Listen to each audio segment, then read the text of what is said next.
अतिदुर्गम आणि मागास क्षेत्रामध्ये मोडणाऱ्या आदिवासी बहुल मेळघाट क्षेत्रात एकेकाळी कुपोषण, माता व बालमृत्यू सारख्या आरोग्य समस्यांनी नागरिक त्रस्त झाले होते. मात्र शासन प्रशासन स्तरावर सातत्याने पाठपुरावा करून निरनिराळे उपक्रम आणि शासकीय योजना राबवून मेळघाटच्या ग्रामीण भागापासून तर शहरी भागापर्यंत उच्चकोटी दर्जाच्या आरोग्य सेवा पुरविल्या जात असल्यामुळे मेळघाट क्षेत्राचा आरोग्याचा आलेख बऱ्याच प्रमाणात सुधारल्याचे दिसून आले आहे. ज्यामध्ये नुकताच धारणी उपजिल्हा रुग्णालय येथे मोफत डायलिसिस सेवा केंद्राचे शुभारंभ धारणीचे तहसीलदार प्रदीप शेवाळे यांच्या हस्ते करण्यात आला असून आता नव्याने डायलिसिस सेवा सुरू झाल्यानंतर मेळघाटातील डायलिसिसची आवश्यकता असणाऱ्या रुग्णांना धारणी उपजिल्हा रुग्णालयात पूर्णपणे मोफत डायलिसिस सेवा उपलब्ध करून दिली जाणार आहे. अनेक गोरगरीब गरजू रुग्णांची आता धारणीला डायलिसिस होणार असल्याची माहिती मिळताच एकच आनंद व्यक्त केला जातो आहे.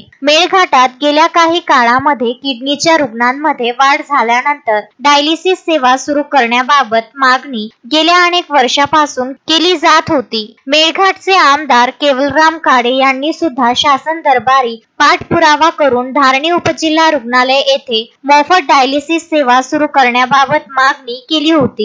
यालाच अनुसरून राष्ट्रीय ग्रामीण आरोग्य मिशन अंतर्गत लाईफ केअर लिमिटेड द्वारे धारणी उपजिल्हा रुग्णालय येथे तब्बल 8 डायलिसिस युनिट लावण्यात आले आहे. आरोग्य आणि कुटुंब कल्याण मंत्रालयाच्या अधीन लाईफ केअर लिमिटेड ही एक जागतिक दर्जाच्या आरोग्य सुविधा आणि उत्पादनांची सेवा पुरवणारी संस्था आहे. याच माध्यमातून आता धार्मिक व जिल्हा रुग्णालयात सुद्धा किडनीच्या रुग्णांना मोफत डायलिसिस सेवा उपलब्ध करून दिली जात आहे. शुक्रवारी धारणी उपजिल्हा रुग्णालय येथे तहसीलदार प्रदीप शेवाळे यांच्या हस्ते शुभारंभ करून पृथ्वीपाल रामचंद्र कस्तुरे राहणार चिखली तालुका चिखलदरा या रुग्णाचे सर्वात प्रथम मोफत डायलिसिस करून डायलिसिस सेवा सुरू करण्यात आली. अपने यहाँ पे सरकार ने मशीनरी ला कर रखी थी सुपर अमरावती में, सुपर हॉस्पिटल अमरावती में, लेकिन बहुत सारे प्रॉब्लम्स, बहुत सारी दिक्कतें आ रही थी उसमें. मैन पावर चाहिए था, ट्रेन लोग चाहिए थे, फिर उसके बाद में बहुत सारे चीज़ें जैसे कि आरो प्लांट हो गया, लेकिन वो चीज़ें कुछ जुड़ नहीं रहा था. 15 दिन का ट्रेनिंग भी यहाँ के टेक्नीशियन और डॉक्टर्स को दिए, तैयार किए हमने, लेकिन वो 15 दिन का ट्रेनिंग में ऐसा कुछ सीखने को मिलता नहीं और उतना कॉन्फिडेंस नहीं रहता है कि अपन ये ऐसा अलग यूनिट अपन चालू कर सकें.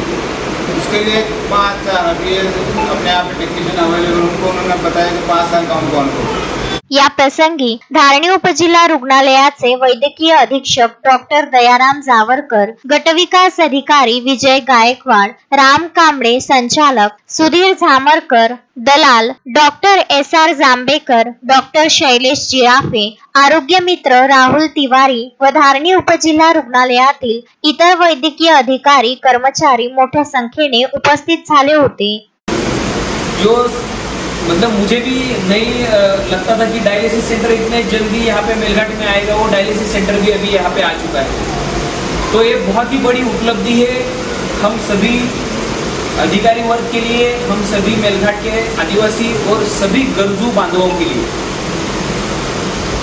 तो मैं विशेषतः रूप से हमारे जावरकर सर का बहुत मतलब उनको कॉन्ग्रेचुलेट करना चाहता हूँ कि उनके प्रयत्नों की वजह से और आपके पूरे हॉस्पिटल के टीम के एफर्ट्स की वजह से यहाँ पे अभी आज डायलिसिस सेंटर भी शुरू हो रहा है. इसका लाभ जो भी गरजू आदिवासी या फिर सर्वसामान्य नागरिक है, बांधव है, उनको होगा. उनको दूर जाने की जरूरत नहीं पड़ेगी, उनके पैसों की बचत होगी और बहुत सारी जो मासूम जाने हैं वो बचाने के लिए ये सब डिस्ट्रिक्ट हॉस्पिटल के माध्यम से और आपकी टीम के माध्यम से मदद होगी. तस्मीन शेख, सुलेमान मेमन, शकील अहमद सह जुगल किशोर जयस्वाल, विदर्भ न्यूज, धारणी.